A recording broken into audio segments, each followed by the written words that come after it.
Hello friends, welcome back to our channel explainer angel. Friends, आज मैं जिस ड्रामे का एक्सप्लेनेशन करने वाली हूँ उसमें हम देखेंगे किस तरह एक लड़की के पीछे ना जाने कितने दरिंदे पड़े हैं और वो लड़की बेचारी अपनी जान बचाती फिर रही है। तो उसकी मदद कौन करता है और उस लड़की की जान बच पाती है या फिर इन गुंडों में वो फंस जाती है, ये सब आपको इसी वीडियो में पता चलेगा, इसलिए आप वीडियो को लास्ट तक जरूर देखें। तो चलिए बिना देर किए आपको लेकर चलते हैं एक्सप्लेनेशन की तरफ। तब तक आप चैनल को सब्सक्राइब कर बेल आइकन को प्रेस कर लें, जिससे कि आपको ऐसे शानदार कहानियाँ टाइम से मिलती रहें।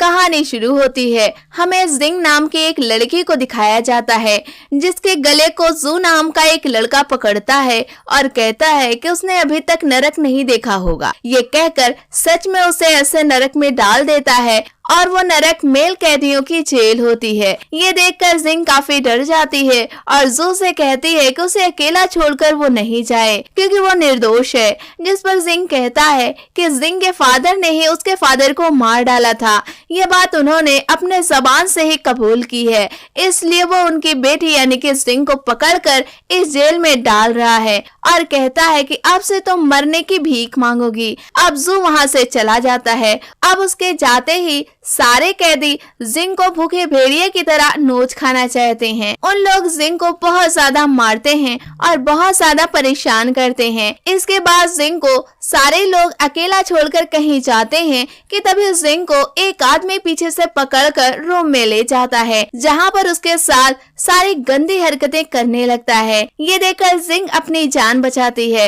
और पीछे हटती है। तभी ये भी हमें नजर आता है कि जिंग की बॉडी पर बहुत सारे चोट के मार्क हो गए हैं। अब जिंग उस आदमी को मार रही होती है और हेल्प की आवाज भी लगा रही होती है, लेकिन उसकी इस आवाज को कोई भी नहीं सुनता। तब जिंग एक ऐसा किक उस आदमी को मारती है कि वो बेड पर लेट ही पड़ता है। उसके बाद जिंग वहाँ से भाग निकलती है। अब वो कमरे में आकर छुप जाती है, फिर वहाँ से वो बाहर निकलती है। तभी जिंग को याद आता है कि जू ने भी उसके साथ सेम ऐसा ही किया था। किसी ने भी उसके साथ तो आज तक अच्छा किया ही नहीं। सारे ही लोग उसे नोच खाना चाहते हैं। ये सोचकर जिंग रो रही होती है और बीचों बीच रोड पर बैठ जाती है क्योंकि उसमें चलने की ताकत खत्म हो चुकी थी। तभी उसे जू की ये बात भी याद आती है कि जब वो भागना चाह रही थी तब जू ने कहा था कि अगर वो भागी तब वो उसके फादर को भी मार डालेगा। फिर वो अपने साथ हुए सारे ही अत्याचारों को शुरू से लेकर लास्ट तक याद करने लगती है। अब बहुत ही बेजारी से रो रही होती है। तभी यहाँ पर एक एम्बुलेंस आती है जो कि जिंग को गाड़ी में बिठाकर हॉस्पिटल लेकर चली जाती है। हालांकि अब तो जिंग को डॉक्टर से भी डर लगने लगा था, इसीलिए वो एम्बुलेंस में बैठना नहीं चाह रही होती, लेकिन दो आदमियों ने उसे पकड़ रखा था, जिस वजह से वो गाड़ी में बैठकर हॉस्पिटल पहुंच जाती है। अब सुबह होती है और हमें जू को दिखाया जाता है जो कि अपने रूम में होता है और अब वो सोकर उठता है। दो मेट्स उसे रेडी करते हैं, जिसके बाद वो अपने कंपनी जाता है, जहां पर उसे याद आता है कि उसे डॉक्टर के पास भी जाना है क्योंकि इनकी कंपनी का एक आदमी बीमार होता है। अब वो हॉस्पिटल आने लगता है और तभी हमें हॉस्पिटल का सीन दिखाया जाता है जहां पर जिंग बीमार सी अपने बेड पर लेटी होती है और खुद पर लगे अनगिनत घाव को देखकर रो रही होती है। तभी उसके पास एक डॉक्टर आता है जो कि उसका इलाज तो नहीं करता, बदले में उसका रेप करने लगता है।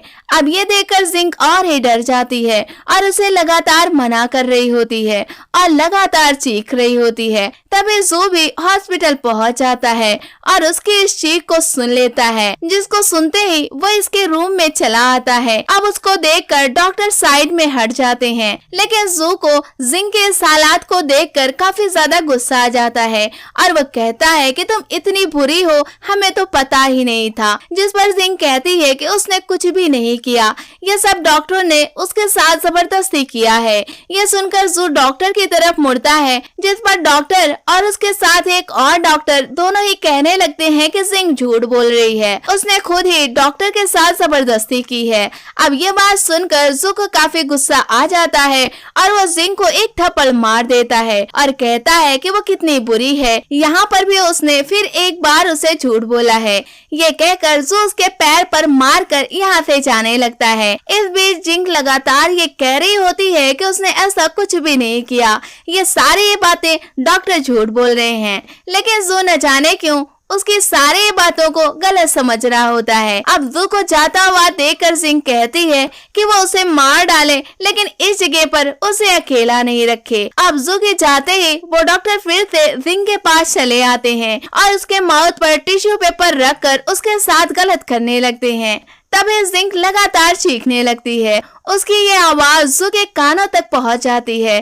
तब वो फिर से जिंग के पास आता है, जहां पर वो देखता है कि डॉक्टर उसके साथ गलत कर रहे हैं। ये देखकर वो उन लोगों को मारने लगता है और जिंग को किनारे पर बिठा देता है। अब जू जिंग को कपड़े देता है जो कि जिंग पहन लेती है, फिर कहता है कि वो उसके साथ शादी करेगा। अब इस बात को सुनकर जिंग मना करती है और कहती है कि वो उससे शादी नहीं करेगी, लेकिन जू उसकी एक भी बात को नहीं सुनता और उससे शादी कर लेता है और शादी करने के बाद उसे घर लेकर चला आता है। तभी जू की माँ आ जाती हैं, जो कि अपने बेटे को इस लेडी के साथ देखकर पूछती हैं कि ये कौन है, जिस पर वो बता देता है कि ये उसकी वाइफ है। अब ये जानने के बाद जू की माँ जिंग को टोन करने लगती हैं और कहती हैं ऐसे बुरी लड़की से उनका बेटा शादी कैसे कर सकता है, न कि वो तो कंपनी का सीईओ है।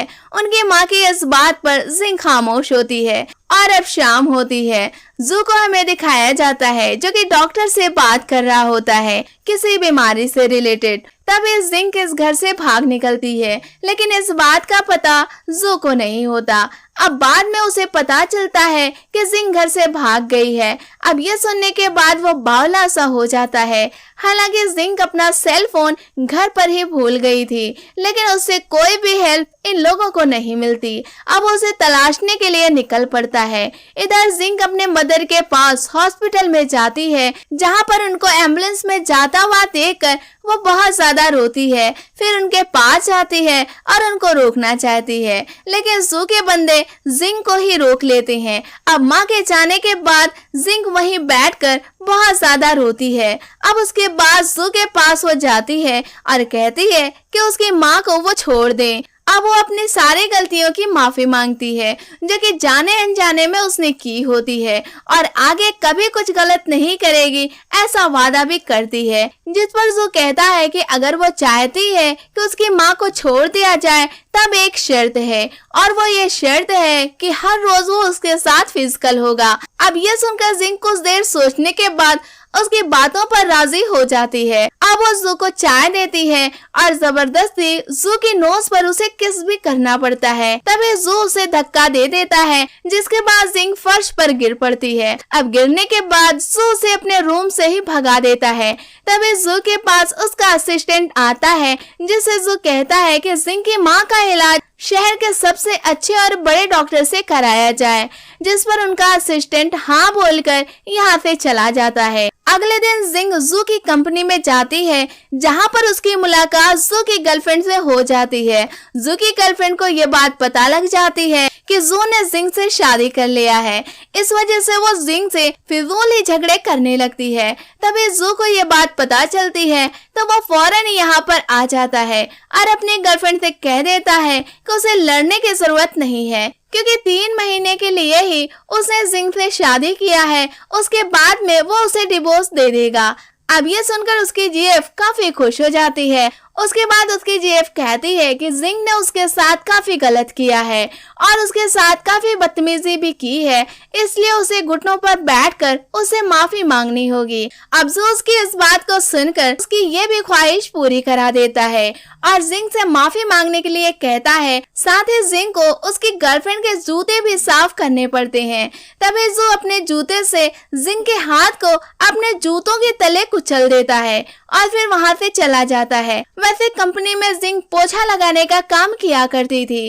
अब जिंग रोते हुए वहाँ पर बैठ जाती है और अपनी किस्मत को बुरा भला कहने लगती है और जो अपने गर्लफ्रेंड के साथ यहाँ से निकल जाता है। लेकिन बाद में उसे एहसास होता है कि उसने जिंग के साथ काफी गलत किया है। खैर अगली सुबह जिंग फिर से ऑफिस पहुँच जाती है, जहाँ पर वो देखती है जू की माँ को और उनसे भी तकरार इसकी हो जाती है, जिसके बाद वो उन्हें बातें सुनाने लगती हैं। लेकिन तभी जू यहाँ पर आ जाता है और जिंग को अपने ऑफिस में लेकर चला जाता है, जहाँ पर जिंग उसे सूप पिलाती है और उस सूप को देखकर रोने भी लगती है, क्योंकि इस सूप को उसकी माँ हमेशा ही बनाया करती थी और उसको पिलाया भी करती थी। अब ये बात सुनकर जो उसे सूप पिलाने लगता है, अब उसका ये अच्छा मूड देखकर जिंग कहने लगती है कि उसके फादर बेगुनाह हैं, लेकिन उसने उनको गुनहगार समझा। ये सुनकर जू को काफी गुस्सा आ जाता है और वो कहता है कि अगर वो बेगुनाह होते तब कभी भी वो जेल न जाते,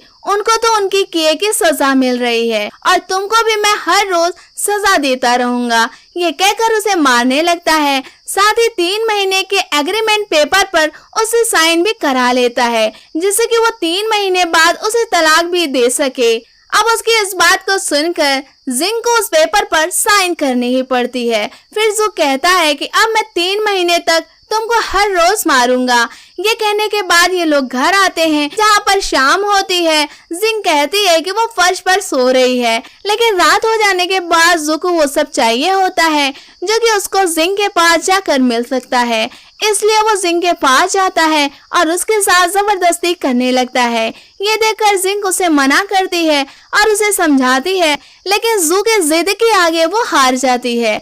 अब इन लोग नाइट स्पेंड करते हैं और सुबह होती है और सुबह होने के बाद जो जबरदस्ती जिंग को अपने साथ कंपनी ले आता है, जहां पर ऑफिस में कुछ कॉन्ट्रैक्ट कैंसिल होने की वजह से जो काफी गुस्सा हो जाता है, जिस वजह से वो उस फाइल को फर्श पर फेंक देता है। लेकिन वहां पर जिंग मौजूद होती है और ये फाइल उसके लग जाती है। खैर उसके इस हालात को देखकर जिंग कुछ भी नहीं बोलती और फिर उसे एक दवा देती है। कहती है कि इस दवा को अगर आप पिलो के नीचे रखकर सोया करेंगे तब आपको काफी अच्छी नींद आएगी। अब ये सुनने के बाद वो उसके सामने उस दवा को डस्टबिन में फेंक देता है, लेकिन फिर जिंग के जाने के बाद उस दवा को दोबारा से हाथ में लेता है और फिर कुछ सोचने लगता है और जिंग यहाँ से बाहर चली जाती है, जहाँ पर उसे जू की माँ और जू की गर्लफ्रेंड जिंग को किडनैप कर लेती हैं। साथ ही उसको मारने का भी प्लान होता है। वजह सिर्फ जू से शादी करने की होती है। खैर अब ये बात जू को पता चल जाती है तो वो फौरन ही भागकर उसके पास आता है और अपनी गर्लफ्रेंड और अपनी माँ को देख लेता है कि वो सब इसका मर्डर करने जा रहे हैं। तभी जू आकर जिंग को बचा लेता है। ये देखकर जू की माँ कहती है कि वो तो बस अपनी बहू के साथ मजाक कर रही थी, उसे डरने की जरूरत नहीं है। अब अपनी माँ की ये बात सुनने के बाद जू कहता है तो मजाक में क्या किसी पर नाइफ से वार करते हैं, उसके चेहरे को बिगाड़ने का प्लान बनाते हैं। तभी जू की गर्लफ्रेंड बोल पड़ती है कि वो कुछ भी करे उसको जिंग के लिए इतनी तकलीफ क्यों हो रही है, जिस पर जू कहता है क्योंकि वो उसकी वाइफ है। ये कहकर उन लोगों के सामने जिंग को अपने गोद में उठाकर घर लेकर जाने लगता है और लो जिंग को अपने साथ घर लेकर आता है। तभी उसके पास उसके दादा की कॉल आती है, जो कि फौरन ही जिंग को अपने साथ लेकर घर बुलाते हैं। अब ये सुनने के बाद जू फौरन ही अपने दादा के घर पहुंच जाता है और साथ में उसके जिंग भी होती है। अब वहाँ पहुँचने के बाद जो देखता है कि वहाँ पर उसकी माँ भी होती है, जो कि दादा से कह रही होती है कि जू ने इस लड़की से शादी कर लिया है, न कि जिंग के फादर ने इसके फादर को मारा था। अब यही बात दादा भी कहते हैं कि तुम इस लड़की से शादी कैसे कर सकते हो, जिस पर जू कहता है कि वो पिछली पीढ़ी का बदला इस पीढ़ी से क्यों ले और जिंग से वो प्यार करता है इसलिए वो उससे शादी कर लिया। वजह ये भी थी क्योंकि वो जिंग को पसंद करता है। उसकी इस बात को सुनने के बाद जिंग भी सोच में पड़ जाती है कि ये कब और क्यों कैसे हुआ, जिस पर जू कहता है कि उसे ज्यादा सोचने की जरूरत नहीं है। फिर वो दादा से कहता है कि वो जू की चिंता मत करें, बदले में अपने बुढ़ापे को एंजॉय करें। अब जू की इस बात को सुनने के बाद दादा जिंग से कहते हैं कि तेरे फादर ने मेरे पहले बेटे को मार दिया अब तो मैं तेरी टांग ही तोड़ दूंगा। ये कहकर अपने स्टिक से उसे मारने के लिए उठते हैं, लेकिन इस स्टिक की चोट जू को आ लगती है क्योंकि वो जिंग के सामने आ जाता है और जिंग को बचा लेता है। तभी जू के पास कॉल आती है जहाँ पर उसे जाना पड़ता है। खैर अब घर आने के बाद वो देखता है कि जिंग सोई हुई है, तब वो उसे उठाता है। तभी जिंग को वॉमिट होने लगती है। ये देखकर मैड उसका ख्याल करती है और जू यहाँ से चला जाता है। तभी यहाँ पर जू की जीएफ आ जाती है जो कि जिंग के साथ बदतमीजी करने लगती है। यहाँ तक कि जिंग को वो थप्पड़ भी मारने लगती है, जिस वजह से जिंग उसके हाथ को पकड़ लेती है। और तभी यहाँ पर जू आ जाता है जो कि जिंग पर काफी गुस्सा करता है और अपनी जीएफ के सामने उसकी काफी इंसल्ट भी करने लगता है और फिर अपने जीएफ के साथ यहाँ से निकल पड़ता है और एक होटल में जाता है जहाँ पर वो अपने जीएफ से कहता है कि वो अपने वादे को पूरा करेगा और उससे शादी करेगा। अब इस बात पर उसकी जीएफ कहती है कि उसने तो शादी कर ही लिया है। यह सुनकर जू कहता है कि वो वाइफ नहीं है बल्कि एक कठपुतली है। अब ये सुनकर फेई बड़ी खुश होती है। खैर अब ऐसे ही वक्त गुजरता है। हर रोज इन लोगों के झगड़े होते रहते हैं। इसी झगड़े में एक दिन जिंग को काफी तकलीफ होती है, जिस वजह से वो हॉस्पिटल जाती है जहाँ पर ये पता चलता है कि वो प्रेग्नेंट है। अब इस रिपोर्ट को जिंग छिपा कर घर लाती है। तभी जियाजू उसके पास आता है और उसके साथ जबरदस्ती करने लगता है, लेकिन जिंग की इतना मना करने की वजह से जू को गुस्सा आ जाता है, जिस वजह से वो उसे पटक देता है। और इस बीच जिंग के हाथ में रिपोर्ट होती है जिसे वो छिपाने लगती है। अब ये देखकर जू उस रिपोर्ट को मांगता है, तभी जिंग फौरन ही उस रिपोर्ट को खा जाती है। अब ये देखकर जू को काफी गुस्सा आ जाता है, जिस वजह से वो उसे मार देता है और यही वजह से जिंग की हालत काफी नाजुक हो जाती है। और इसी बीच यहाँ पर फेई आ जाती है। अब जब वो जिंग को देखती है तब वो घबरा जाती है क्योंकि उसके बॉडी से काफी ब्लड निकल रहा होता है, लेकिन जो गुस्से में होता है इसलिए वो उसकी फिक्र नहीं करता और फेई को लेकर यहाँ से चला जाता है। और ऐसे दर्द में जिंग तड़प रही होती है। अब मेड उसके पास आती है और जिंग को हॉस्पिटल लेकर जाती है जहाँ पर डॉक्टर उसका इलाज करते हैं और इलाज करने के काफी देर बाद कहते हैं कि बच्चा और माँ दोनों ही खतरे से बाहर हैं। ये बात सुनकर जिंग काफी खुश होती है कि उसका बच्चा बच गया। अब घर जाने के लिए जिंग बाहर निकलती है, तभी यहाँ पर फेई आ जाती है क्योंकि उसे इस बारे में पता होता है। अब वो जिंग पर टोन करती है और उसे मारने लगती है। तभी यहाँ पर जियाजू भी आ जाता है और वो फेई को ऐसा करते हुए देखकर बहुत गुस्सा करता है, साथ ही उसे यहाँ से भगा भी देता है और जिंग को अपने साथ घर लेकर जाता है। इसी बीच कई बार जिंग वॉमिट करती है, लेकिन जो समझता है कि उसने सूप ज्यादा पी लिया है, इस वजह से उसे वॉमिट हो रही है क्योंकि जिंग ने इस बात को राज रखा था कि वो प्रेग्नेंट है। खैर अगले दिन फेई दोबारा से जू के पास आती है और कहती है कि उसे माफ कर दे। उसके कदमों में गिर पड़ती है और माफी मांगने लगती है। अब काफी देर माफी मांगने के बाद जू उसे माफ कर देता है। अब वो जिंग के पास जाती है और उससे भी माफी मांगने लगती है। साथ ही ये भी कहती है कि वो जल्द ही जू से शादी करने वाली है, जिस पर जिंग कहती है कि कभी भी ऐसा नहीं हो सकता है क्योंकि जिंग को अब यकीन हो गया था कि जू उससे प्यार करता है। उसकी इस बात को सुनकर फेई कह देती है कि उसका एक राज उसके पास है और उस राज को जब जू जान लेगा तब उसकी तरफ देखना भी पसंद नहीं करेगा। अब ये बात सुनकर जिंग उसके हाथ को पकड़ लेती है और उसे कहने लगती है कि वो इस बात को जू को ना बताए कि वो प्रेग्नेंट है, क्योंकि अभी तक जिंग के बच्चे का फादर कौन है ये भी जिंग को पता नहीं है। लेकिन फेई अपने हाथ को उससे छुड़ाने लगती है और इसके पास से जाने लगती है। अब उसको जाता हुआ देखकर जिंग उसके हाथ को पकड़ लेती है, लेकिन कुछ ऐसा होता है कि फेई यहाँ पर गिर पड़ती है और तभी यहाँ पर जू आ जाता है, जिसको देखकर फेई रोने लगती है, ये कहकर कि जिंग से तो वो माफी मांगने आई थी लेकिन उसने इसे धक्का देकर गिरा दिया। अब ये बात सुनने के बाद जू को काफी गुस्सा आ जाता है और वो जिंग को एक स्लैप लगा देता है और कहता है कि वो ना ही अच्छी है और ना ही कभी अच्छी हो सकेगी। ये कहकर फेई को अपने साथ लेकर यहाँ से चला जाता है। अब उसके साथ जाता हुआ देख जिंग रोने लगती है। अब वहाँ जाने के बाद फेई से ये बात हजम नहीं होती।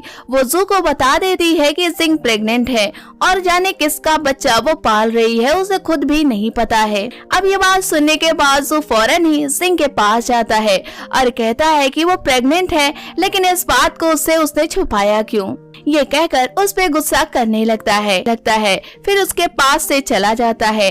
अब फेई अपने फादर से कहती है कि जिंग प्रेग्नेंट है, अगर उसका बेबी दुनिया में आ गया तब जो उसे कभी भी शादी नहीं करेगा, इसलिए उसे किसी भी हाल में बच्चे को मारना होगा। फेई के फादर इस बात को सुनकर फौरन ही जिंग के पास आते हैं और कुछ स्वीट अपने साथ लाए होते हैं जिससे उस स्वीट को जिंग को खिला सकें और जिंग का बच्चा इस दुनिया में ना रहे, क्योंकि वो बच्चा उनकी बेटी की जिंदगी बर्बाद कर सकता था। लेकिन जिंग जब फेई के फादर को देखती है तब वो चीखने लगती है और कहती है कि पहले उसकी बेटी, अब वो उसकी जिंदगी अजाब बनाने के लिए उसके पास आए हैं। अब उसके इस गुस्से को देखकर फेई के फादर फौरन ही गिर जाते हैं और बेहोश हो जाते हैं, लेकिन ये फेक होता है। तभी फेई भी यहाँ पर पहुँच जाती है, जो कि उनको फौरन ही हॉस्पिटल लेकर जाती है और जो से जिंग की शिकायत भी करती है। कहती है कि जिंग ने उसके फादर को चोट पहुंचाई है, जिस वजह से उसके फादर बेहोश हो गए हैं, साथ ही उनको अब ब्लड की जरूरत है। फेई की इस बात को सुनकर जू कहता है कि अब जिंग ही तुम्हारे फादर को ब्लड देगी। ये कहकर वो जिंग को हॉस्पिटल बुला लेता है। जिंग को जब ये बात पता चलती है तब वो कहती है कि उसने उनके साथ कुछ भी नहीं किया, अंकल तो खुद ही गिरकर बेहोश हो गए, तब वो ब्लड को क्यों दे, वैसे भी वो प्रेग्नेंट है, ऐसे में उसका बच्चा मर सकता है। जिंग की इस बात को सुनकर जू कहता है कि कुछ भी हो जाए लेकिन तुमको ब्लड देना ही पड़ेगा। ये कहकर जबरदस्ती उसे डॉक्टर के पास भेज देता है, जहाँ पर जिंग का ब्लड डॉक्टर लेते हैं। अब ब्लड देने के बाद जिंग को चक्कर आने लगता है, साथ ही उसकी तबीयत काफी खराब हो जाती है, जिस वजह से उसे हॉस्पिटल में एडमिट होना पड़ता है। अब डिस्चार्ज होने के बाद जो उसे घर लेकर जाता है, तभी जिंग को ये बात पता चलती है कि जिंग की माँ को होश आ गया है। वो इस बीमारी में उनसे मिलने की जिद करती है, लेकिन जू उसे जाने से मना कर देता है। अब सुबह होने के बाद जिंग अपने माँ के पास आती है, जहाँ उसकी माँ जिंग को देखकर बहुत रोती है और कहती है कि वो बेगुनाह है, लेकिन फिर भी उसे लोग सजा दे रहे हैं। जिंग के फादर ने तो जू के फादर को कभी मारा ही नहीं था, ये तो उन पर एक इल्जाम है। जिस पर जिंग कहती है कि वो रोए नहीं, सब कुछ अच्छा हो जाएगा। खैर अब ये बात फेई को पता लग जाती है कि जिंग अपनी माँ से मिलने हॉस्पिटल गई है, इसलिए वो जू के पास कॉल करती है और कहती है कि उसके फादर की तबीयत बिगड़ रही है, उनको ब्लड की और जरूरत है। ये सुनने के बाद जू फौरन ही जिंग को कॉल करके हॉस्पिटल जाने के लिए कहता है, जिस पर जिंग कहती है कि वो अपनी माँ से मिलने आई है, लेकिन जू कहता है कि अगर 5 मिनट के अंदर तुम हॉस्पिटल नहीं पहुँची तो दोबारा कभी अपनी माँ की शक्ल नहीं देख सकोगी। अब ये सुनने के बाद जिंग को अपनी माँ को छोड़कर जाना पड़ता है। अब हॉस्पिटल में पहुँचने के बाद फेई जिंग और जू से अपने फादर को बचाने की भीख मांगती है और कहती है कि एक बार फिर से जिंग को ब्लड देना पड़ेगा, जिस पर जिंग कहती है कि वो ब्लड देने से पहले उसके फादर से एक बार मिलना चाहेगी। ये कहकर उसके फादर के पास जाती है और उनका हाथ इतनी तेजी से दबाती है कि वो उठकर बैठ जाते हैं। इस तरह पता चलता है कि वो अंकल तो फेक में ही बीमार थे। ये देखकर जू हंसने लगता है और फेई शर्मिंदा हो जाती है, इसलिए जू का हाथ पकड़ते हुए कहती है कि शुक्र है मेरे फादर अभी अभी ही ठीक हो गए। अब ये बात सुनने के बाद जू कहता है कि मैं इतना बड़ा भी बेवकूफ नहीं हूँ जितना कि तुम मुझे समझ रही हो। फिर उस पर गुस्सा करके हॉस्पिटल से चला जाता है। अब जू घर जाता है तभी जू के दादा आ जाते हैं, जो कि जू से कहते हैं कि जिंग प्रेग्नेंट है, यानी कि वो इस घर को नया वारिस देने वाली है, लेकिन इस बच्चे को तुम्हें अभी ही मारना होगा, क्योंकि वो किसी भी खूनी परिवार की बेटी से अपनी नस्ल को बढ़ाना नहीं चाहते हैं। अब ये बात सुनने के बाद जो दादा से काफी देर बहस करता है, लेकिन बाद में दादा की बात से राजी हो जाता है। अब वो जिंग के पास आता है और एबॉर्शन की बात करता है, जिस पर जिंग कहती है कि वो उसे तलाक दे दे लेकिन उसके बच्चे की जान न ले, लेकिन जो उसकी इस बात से इनकार करता है। अब कई दिन के बाद जो जिंग से कहता है कि उसने एबॉर्शन कराया, जिस पर जिंग कहती है कि उसके पास एबॉर्शन के लिए पैसे नहीं है। जिसके बाद जो जिंग के बैंक अकाउंट को चेक करता है, जिसमें बहुत सारे पैसे होते हैं। तब तब उसे गुस्सा आ जाता है। वो जिंग से कहता है कि तुम ऐसे झूठ कैसे बोल सकती हो। अब ये सुनने के बाद जिंग कहती है कि ये बच्चा उसी का है, इसलिए वो इस बच्चे को दुनिया में लाना चाहती है। अब उसकी इस बात को सुनकर जू बच्चे का टेस्ट कराता है, जिसमें डॉक्टर के जरिए ये पता चलता है कि ये बच्चा जू का नहीं है, क्योंकि उस डॉक्टर को फेई ने खरीद रखा था, इसलिए डॉक्टर ने उसे गलत रिपोर्ट दी थी। खैर अब रिपोर्ट आने के बाद जू का गुस्सा और भी बढ़ जाता है। तभी उसे ये भी पता चलता है कि उसके फादर को जिंग के फादर ने नहीं मारा था, वो तो एक्सीडेंट के जरिए मारे गए थे। अब ये बात पता लग जाने के बाद वो जिंग के पास आता है, जहाँ पर जिंग सुसाइड करने चाह रही होती है। ये देखकर वो उसे रोकता है और उससे कहता है कि वो सिर्फ बच्चे का एबॉर्शन करा ले और खुद को ना मारे, लेकिन जिंग का कहना होता है कि वो अपने बच्चे के साथ खुद भी मरना चाहेगी। ये कहते हुए अपने हाथ को काट लेती है। अब जू उसे फौरन ही हॉस्पिटल लेकर जाता है, जहाँ पर बच्चे की सही डीएनए रिपोर्ट आती है। तब जू हैरान हो जाता है, क्योंकि वो बच्चा तो जू का ही होता है। लेकिन अब खुश होने का कोई भी फायदा नहीं होता, क्योंकि जिंग भी मर चुकी थी और जिंग के साथ उसका बच्चा भी मर चुका था। ये देखकर जू बहुत रोता है। तभी यहाँ पर फेई आ जाती है, जो कि जू से कहती है कि वो अपना वादा पूरा करे और फेई से शादी कर ले।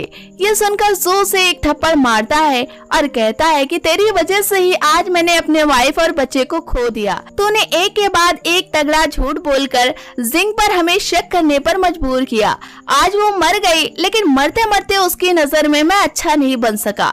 ये कहकर फेई को यहाँ से भगा देता है। अब जू जिंग और उसके बच्चे के ग्रेव पर जाता है, जहाँ पर उसे कहता है कि मैं इस जन्म में तुम्हें खुश नहीं रख पाया, लेकिन अगले जन्म में मैं तुम्हें जरूर खुश रखूंगा। ये कहकर रोते हुए उसके ग्रेव पर सर रखता है और कहता है कि अब इस दुनिया में वो अकेला ही रहेगा। इसी पेनफुल मोमेंट के साथ इस कहानी का एंड हो जाता है। तो फ्रेंड्स, ये कहानी आपको कैसी लगी हमें कमेंट बॉक्स में जरूर बताएं। वीडियो को लाइक करें, शेयर करें। मिलते हैं हम आपसे नेक्स्ट वीडियो में, तब तक के लिए टेक केयर।